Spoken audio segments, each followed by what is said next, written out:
Hello,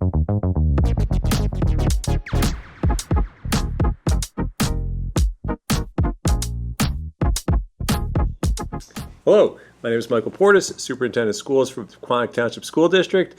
Thank you for joining us for the latest installment of our podcast series. Today our focus is on the role of law enforcement in school security. I'm joined today by our Student Resource Officer, the title is actually called SRO, Mr. Bill Juliano, who is not only a police officer but also a parent in district. And we're going to talk about your role, your department's role, and really let the conversation go where it will. One thing, we've been interrupted a few times in these conversations through our very short history by bells ringing. His radio might go off because he is on duty and he is on call. So if that happens and there's a weird edit, we know that Mrs. Noon will do a great job taking care of that. But there is a good chance we'll hear a bell because we're in a school, or we'll hear the radio. That said, thank you for joining me today, sir. Thank you for having me. Yep. Big fan of the show. Awesome, appreciate it. So you're the guy. Okay, I appreciate it. I knew there was one fan out there other than my mom, so I'm very happy to hear that it's you. So we have 4 questions. The first one isn't really a question. It's kind of our standard fare to ask our guests to talk about their background. So my first question, is to talk to us about your background in law enforcement and how you've become involved in the SRO role. Okay, well, first, like Dr. Porter said, I am a resident. I grew up in this town. I still live in this town. I have children in the district. So I do have a really vested interest and pride in the community and what goes on here. As a law enforcement officer, I started my career here in 2010 after I graduated college from Montclair State. I was on the road for 10 years just doing patrol work, and in 2020 I got the offer to move into the Detective Bureau and become the school resource officer. It was a completely new and exciting venture. Never did anything like it before, and it really kind of renewed my spark for police work because, you know, being on the road for 10 years, you know, switching from nights to days really, you know, takes a toll on you. And like I said, it really was a new and exciting role that I never took part in before. And moving from police officer dealing with adults to now I'm into the schools teaching classes to children. It was a big switch. So, but I really embraced it and I really enjoyed it. And then, so I was in the Detective Bureau then, and then in 2022 they moved me to the Traffic Bureau / Community Service Bureau, where I'm still the school resource officer, just in a different place. So I still have the same role, but I'm also the juvenile detective. Yep. So some of my favorite things about being the SRO is I teach LEAD, which is law enforcement against drugs, to the 5th graders at all the district schools, Hillview, North Boulevard, Gerace, and I also do Holy Spirit. And then in 8th grade, it's not really a lead class, it's their health class. It's more adult lessons that I teach them. I also run the Junior Police Academy in the summer. I enjoy doing that. I help teach driver's ed in a class to show them, what to do if you get stopped by a police officer or if you get into a motor vehicle accident, how you should respond. There's so many events that I love being a part of. I just went to prom, which was fun, sporting events, field days, staff against the 5th graders and 8th graders in basketball and volleyball. We really try to, play a role in the students' lives and not have a separation between police and the school district. Yeah, and I think my favorite comment, not to say that your responses to the next 3 questions are going to be diminished, but when you say it renewed your spark, and I really love hearing that, because I can tell that you're really invested working with our kids, working with our staff. You have a great rapport with the admin team. But I've said it, and it's my 27th year in education, there's no such thing as a boring day in schools. That's true. And sometimes in roles where you're doing the same thing every day, you get a little bit of that rat in the cage kind of feel. Exactly. So I'm glad to hear for you that the experience has proven to be beneficial and and exciting. And you fit a lot of roles. And you got back to the idea of visibility too. And now I preach that to my admin team, and I'm glad that you really embrace it too. Be visible. Right. Yes. So, I mean, I guess going into the next question, with visibility and accessibility, our relationship with the Board of Ed, the district, the security director. I mean, I think I talk to Director Lucas more than I talk to my wife some days. We have a fantastic relationship. We always bounce ideas off of each other. Yep.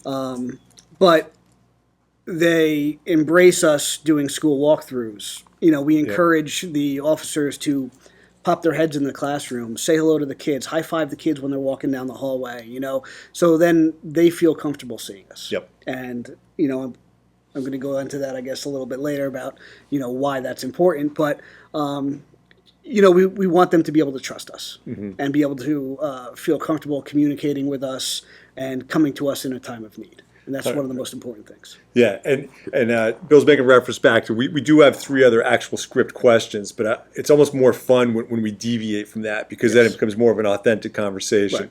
Right. And I saw it as a principal. I was at Hillview for 6 years, and we would have guys in the building every day. And I liked it a lot because I got the sense that the police officers enjoyed the time interacting with kids, interacting with the teachers. And it was the kids look at you at that point in their lives as heroes, but there's that element, and you said it, of trust. You trust what you see, you trust what you know. And if the first time a kid sees you or a staff member sees you is an emergency situation, they're going to be rattled, they're going to be uncertain. And I really liked that when you guys do the walkthroughs, people were never tensed up or nervous. It wasn't like, wait, why are the cops here? It was just kind of like, oh, hey. Right. Good to see you today, Exactly. And I think that's it's an endorsement of your entire department as well as your leadership. But I really value, and I see it now as a superintendent over the past 5 years, like just there's a huge level of trust. And then the fact you guys get involved in our events, you're ringers for our basketball games, which is... At least with the 5th graders. Yes. The 8th graders, we actually did beat the 8th graders. Yes. But it's, I think it's a lot of fun. And I think it's, if the kids see that we get along, that we trust each other, that we have fun together is really important. And the fact that you and Ron Lucas can talk to each other constantly and still get along, that makes a difference. Yeah. And the people who benefit the most are our kids. So absolutely, I'll take it. And it's funny because when I teach the different levels of students, in 5th grade, everybody's innocent and everybody loves you. As a police officer, and they're like, you teach lead, and they're like, why would anybody ever make a bad decision or try drugs or alcohol? And, and they really embrace it. I've had kids actually cry that lead was over, and they were like really upset. Yeah. And then you get to 8th grade, and it's a different, environment. Yep. And, some kids at that point are making, poor choices or, poor life decisions. And, if that is not addressed and you don't have trust in those kids and it's not built over time, it's much harder to get through to them. Whereas if you're with them and they're familiar with you and they can communicate with you and trust you from a young age, even at 8th grade, high school level, whatever it is, if they're in trouble or in need, that's where it's important, because they're like, you know what, I could still talk to you, and and that's a big part of my job. I know I'm sitting here with a tack vest on, and I'm a police officer, and a lot of people have not a great image of us. However, I think of my job as to keep kids out of trouble, to help kids, not you're a police officer, you're just going to charge my kid and move on. Like, my job, that's the worst part of my day, is if I ever have to, file a complaint against a child. I want to keep you out of trouble. I want to give you life lessons so you don't make bad decisions. Yeah. And I will do whatever I can to, go to bat for you if you're honest with me and, you're willing to communicate. Like, I will do whatever I can to be like, you know what, you just made a mistake. We're going to take responsibility for that, and we're going to move on from this. Yeah. And I think that speaks to your experiences. And I think being a parent helps that too, but it speaks to the fact you've been doing this as a police officer since 2010 and the SRO since 20, but that you realize you don't want to drop the. I get emotional thinking about it. I'm kidding. But you don't want to drop the hammer on a kid because that's the easiest thing to do is just letter of the law, come down hard on him. But you want it. You want any of these interactions to be educational. You want them to be better for the experiences they have with you. And I'm pretty much telling you right now that you're conducting yourself as an educator because you are. And I felt as a principal, as a parent, as a coach, like these were things I wanted. Whenever I had to deal with a negative behavior or a poor decision, I wanted whoever I was working with to be better as a consequence of the conversation. And sometimes it does involve consequences. Sometimes it involves punishment, but not always. Right. And I think what you were getting at too is if they know you, they're going to listen to you better. And I'm aware of it as a superintendent that I keep getting, I think, a little bit farther away from the kids as I become more enmeshed in my role, where a lot of them still recognize me as a former principal. Some of them might still know my kids, but I don't want to be that guy who's a talking head. I want to be the guy who they know, like, oh, that guy, Red Sox fan, English teacher, funny guy, whatever it might be. And I think for you that you have that buy-in that, the kids may not be thrilled if they see you on a Friday night, right, but at least they know that you've got their best interests, even if in that moment. Right. And juvenile law, to be honest with you, has reformed quite a bit. Yep. And it's more now about education and learning lessons. And I think a lot of parents probably don't understand that. Yep. Where, immediately they're like, if I get in trouble with a police officer, I need to call an attorney and, get advice. Where, if you're under 18, and you make a mistake, so to speak, they give you what's called the station house adjustment for your first time. Basically, I pick the punishment, whether it's community service, go to a class, write a paper, write an apology letter. And then as long as they do that, it goes away. There's no record. There's no anything like that. And I think if a lot of parents knew the process, they would feel more comfortable to just be like, what, let's go talk to him. Let's see what he has to say. And, we'll figure this out. So, we're not, like you said, trying to drop a hammer on kids. Like I said, it's all about if they do make a mistake as a kid, we understand. You're supposed to make mistakes as a kid. That's what you do. Yep. And, as long as you learn from it and move on, you'll never hear about it again. Yeah. It's just if it keeps happening over time and you don't learn from it, that's unfortunately where, my role as a police officer, sometimes I do have to drop a hammer, but. Yeah. But when you realize that these early interventions aren't connecting, you got to ratchet it up in its intensity. And I love the approach too, and it's consistent with my philosophy that you look at the long range outcome, and you're absolutely right. Kids have to make mistakes.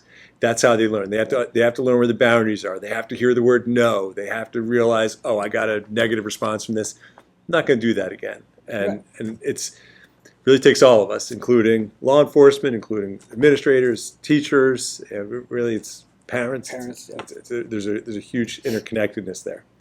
So that was the first question. So we're just we're rolling. Yeah. I hope you don't have dinner plans tonight because it looks like you're going to be hanging out. No, I'm kidding. But we kind of answered the second one to a degree, but it is important because it's very intentional. How are the police integrated into the district's school security plan?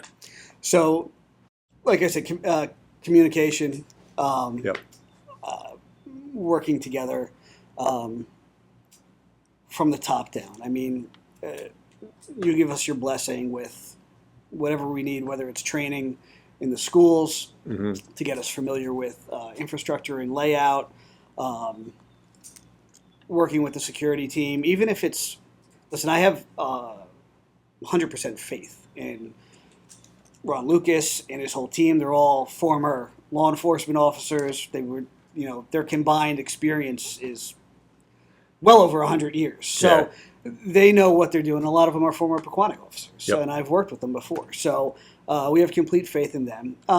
And if you have a situation and you can handle it, we appreciate that. But what I appreciate too is that Ron will even call me and let me know, hey, this was handled. This is what we had.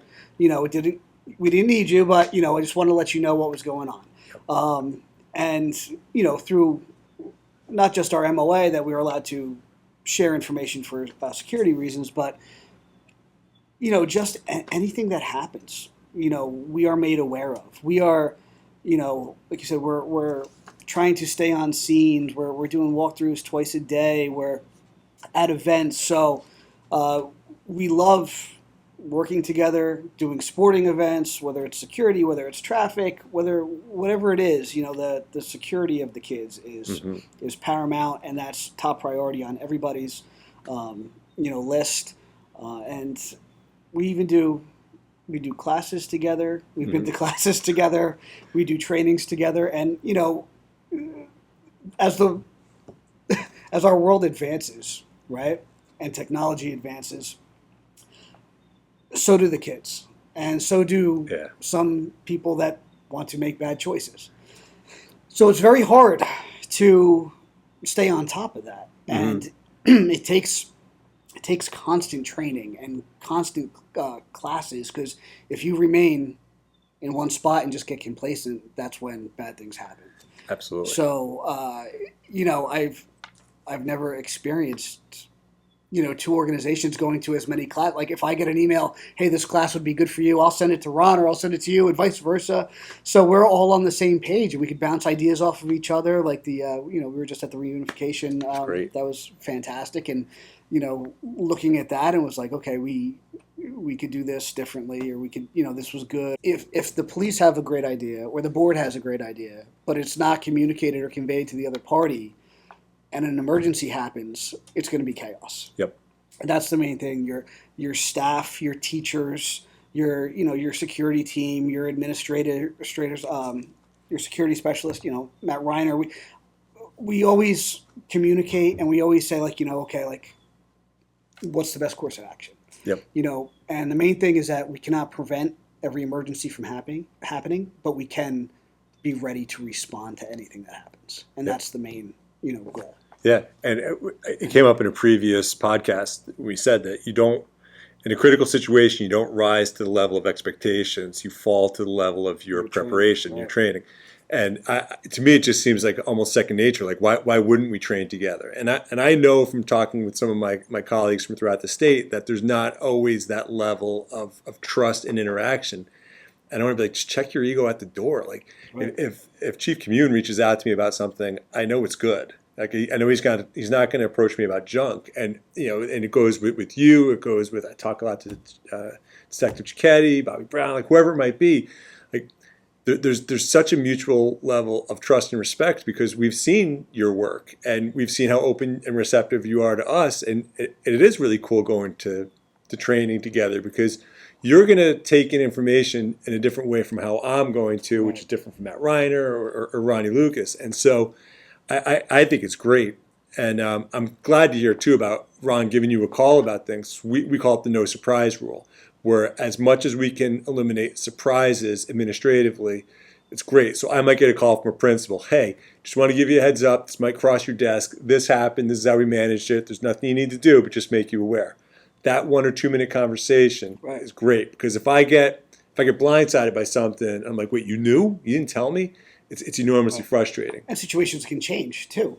100%. All of a sudden they might need us, or we might need, so if you're prepared for it, it's even better. I mean, Ron will even call me and be like, hey, this just happened in another district. Did you hear about it? And I'll be like, no, thank you for letting me know. I'll look into it. Or, so he's fantastic. I mean, and I'm not just trying to, give him so much kudos, but he is so great at his job. Like, I've had private schools that aren't in the district. They're like, hey, can you do a security walkthrough with us and, give us ideas of how we could, take our funding and beef up security? And he'll be like, yeah, I'll be there. Yep. And you know how much we appreciate that. Like, he'll do whatever, it doesn't matter if it's in district or out of district. If it involves safety of children, he will be there and he will give his expertise. Yeah, and continuing in the vein of the Ron Lucas promotional video. But what I like is he's not just looking at our kids, he's looking at kids. Right. I was in a training session for a mentoring program, and somebody mentioned how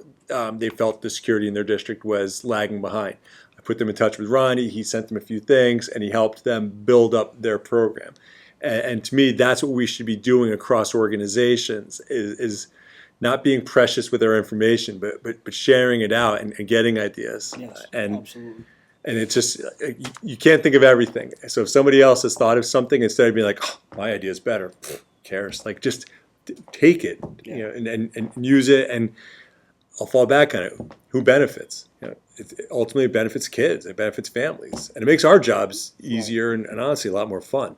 And I'm glad you brought up the tech side too, and not just to play up to Allison Noon, but like how much we have to address now from a tech perspective. And I think back, I started teaching in 1997. I didn't have an email address. I didn't have a computer in my room. A couple things have changed. Yeah, right. Yeah, I think that's probably the biggest challenge. Yeah. I think it would be fantastic if we could maybe get together and do maybe like a cybersecurity, parent university for parents. I mean, I know personally, I have to have, Snapchat, TikTok, all these different apps just to do my investigations, because usually that's the first part where information comes from, is social media. And, parents need to also be able to monitor their children's social media. And, a lot of times they just give them a phone and they're like, here you go. And they don't know what's going on. Yep. And, there's like I said, there's a good and bad part of the social media where information travels fast, and usually everyone at this generation likes to record themselves, so it makes it very easy for my job and my investigations. Yep. However, something can happen very quickly. Yep. And if parents don't know how to access it or find it, it could be too late. By the time they do. Yeah. And I think back to, this is 12 years ago or so, and I was in another district, and we were trying to organize a cyber citizenship event, or digital citizenship event. And one of the kids, a great kid, said to me, "We have a whole world that takes place under your noses, and you guys don't even know it's there." Right. And that was like 2012. And she wasn't being mean, she wasn't being jerky, she wasn't trying to be sneaky. It was just like, we have our own universe. And kids always have their own universe. It's just now it moves fast and it's widespread. Right. And it's incredibly vulnerable. And I agree with you about the parent university too, to let them know, like, these are the different things your kids most likely have access to. This will change in the next month or two, but this is where we are right now. And here are the inputs they could be getting. I mean, and just for an example, I know you talked about this last podcast with Ron and Matt, with the student that said something, he saw something on the computer, and we were able to trace it back to Canada within half an hour. Yep. And the Royal Mounted Police checking into this company. So if we have trust, in the kids and the students, and the communication is there, it's a huge help. Even if it turns out to be nothing. Yep. Hey, at least we can look into it and check on it. Yep. And just a follow-up endorsement, I think I've said it before, is if you check your kid's phone and they say, "Hey, that's mine," chances are the kids aren't paying for it. And if they're under 18, it's really not theirs. So feel free, parents, to check away. So, well, yes. However, the law is a little tricky now, because if you normally do not have access to your child's phone, the courts are viewing it as your child's phone. If you know the passcode and you get into it and you see it all the time, yes, it'll be, and you pay for it, it'll be considered your phone. But now they're saying, well, if you never go into it and you don't know the kid's password, that child has a right to privacy of their phone. All of a sudden, I don't like the law that much anymore. It's ever changing. Oh, yeah. All right, so maybe I need to go to a parent or an administrator university. That's really interesting. I still don't like it, but it's really interesting. Yeah. All right, a couple more questions we've pretty much already touched on, but I realize you also have to be up at the middle school fairly soon, so I'll be as quick as a former English teacher can be, which isn't very quick. What are some of the more important components of your involvement in school security? And we've kind of already answered this, but if you identify, like, these are the main things that I do, or main attributes. I mean, I really feel like my role is to gain trust and keep doors open with communication with your staff. Yep. And like I said, if I have if my role in teaching lead, and lead is not just law enforcement against drugs, that's only the back portion of it. the whole thing is basically life decisions, Yep. goal setting, staying away from peer pressure, communicating assertively, finding healthy risks versus unhealthy risks. Mm-hmm. So the whole thing is really life lessons of how to stay out of trouble and how to, succeed in life. Yep. And if the kids buy into that and they trust you and, I'm not just showing up once a week, I'm also, coaching, different sports, and I'm being involved in the community, and, we're doing all these different events, and the kids buy into that, then, even if they make a mistake and they end up, at my office, I tell every kid, listen, my goal for you is that I never see you again, and in 20 years, you come back and you're like, hey, remember that time I messed up? We laugh about it. Let me go buy you a cup of coffee and tell you how great I'm doing in life. Yep. That's my goal for everyone in this community. And I have had it where I've had somebody make a mistake. This is one of my favorite stories. I had somebody make a mistake, and they were in my office, and literally could not be more, I don't care. I'll do it again. I have no regrets, and it doesn't matter, what you're saying to me right now. So I was thinking, and I had that person come in and do join the Junior Police Academy as part of their station house adjustment punishment. Yep. I like it. And I saw that person morph into a leader, and not even just on their own. It was fantastic, and I had no doubt. I'm like, you know what? You could make it through the adult police academy right now as a very young student. And then something must have clicked, and now I've found out that they're going to the Morris County Law and Public Safety school for high school. That's awesome. So it was like, I am so proud. And it was just if that's one or two kids every now and then that, it's worth it. Yep. And like I said, if there was no trust or there was no communication, and I was just a face of the department, and I'm the guy that just signs complaints against everybody, gets everybody in trouble, then nobody would realize their potential, and okay, I did just make a mistake, and you know what? Yeah. I'm going to do better. Yeah, and you're tapping into a couple really critical components of being an educator. One is that realization that everybody cares. Just because they put up that front that they don't care, no, everybody cares. And there was a great book I read years and years ago. This is actually part of what got me into becoming a teacher. It's called Lives and the Boundaries, written by a UCLA professor named Mike Rose. And he was looking at kids, they call it the vocational track in LA public schools. And what he found is kids who had figured out that if you're struggling in school and you're trying really hard and you fail, that hurts. Failure hurts. Right. But if you act like you don't care and you fail a test, well, that doesn't hurt because I'm acting like I don't care. And the danger there is you eventually start to believe the story, and you lose track of where the act starts and ends. And so what you saw in that student, I would bet my house on it, even though I don't gamble, that kid really did. Well, actually, you proved the kid did care, but had learned to put up that defense of indifference, of not caring, because hey, if I don't care, you can't hurt me, and other things can. But they feel it. And something else that you brought up, and this is the key to classroom management, is keep them engaged. Engaged students rarely misbehave. Engaged people rarely misbehave. And you talked about healthy risk. And that can be, I know extreme sports used to be popular, and people are like, oh, it's a healthy risk. Well, yeah, sometimes.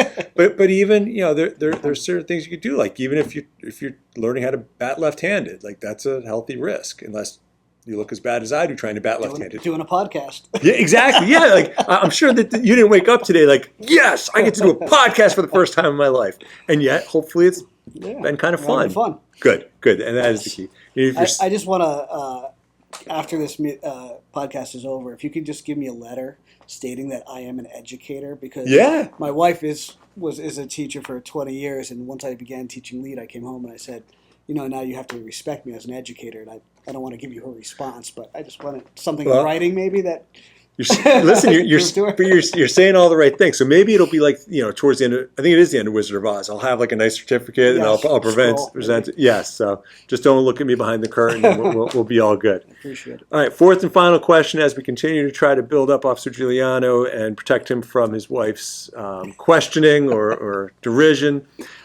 What is your message to students, families, and staff about the role played by you and your colleagues in ensuring the safety of our community? I think like the last hour is like 20 minutes, so pretty much been that message. Yeah, but yeah. if you had to distill it down, what is it? Because I would like to, convey that again that we cannot prevent every emergency from happening, but we are prepared to handle anything. And Yeah.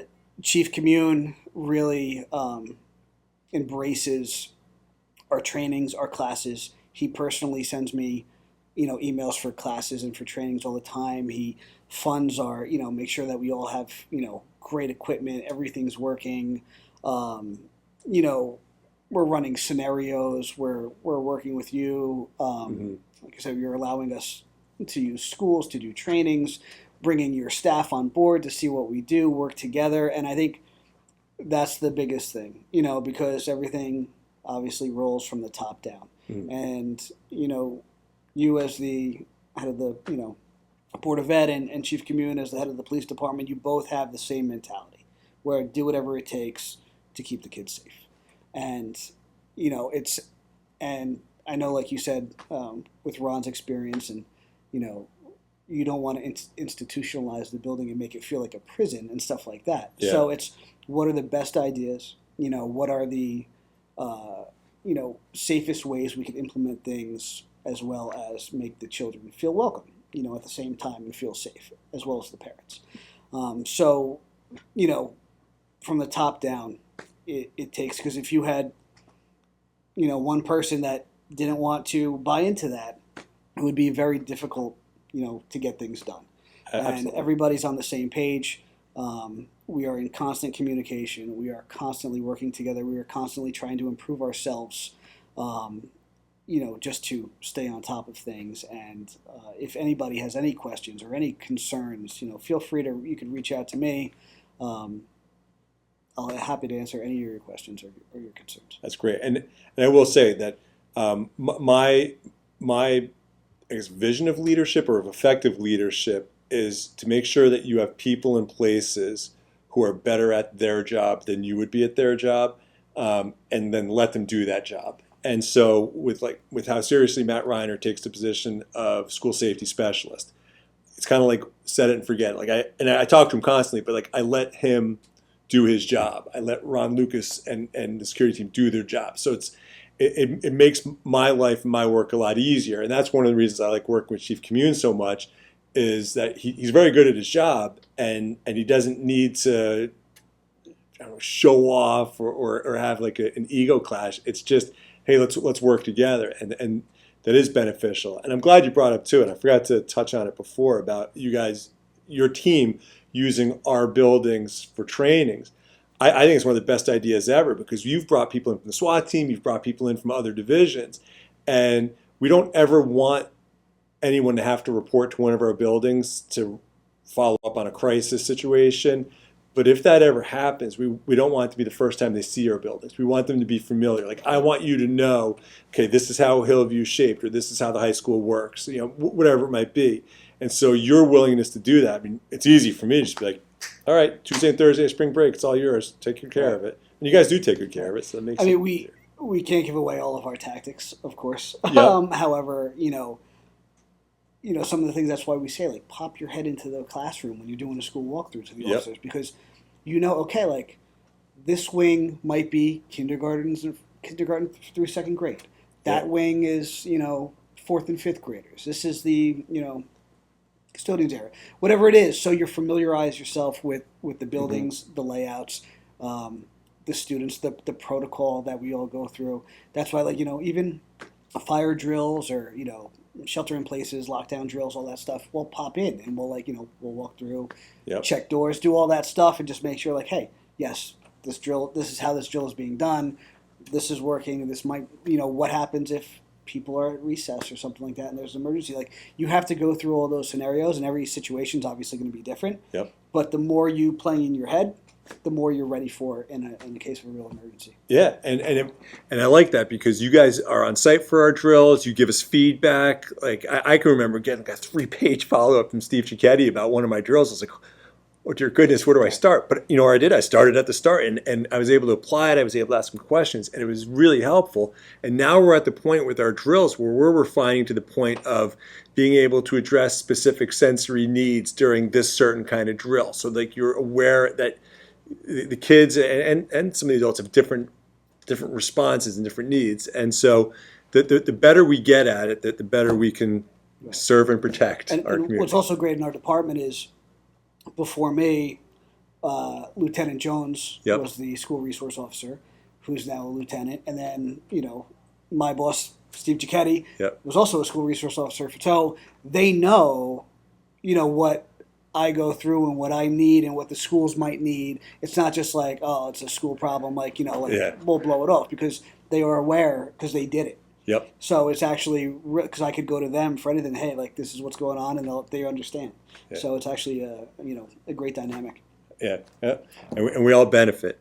So I really appreciate you taking the time. I was like, I got to set you loose so you can go to the next part of your day.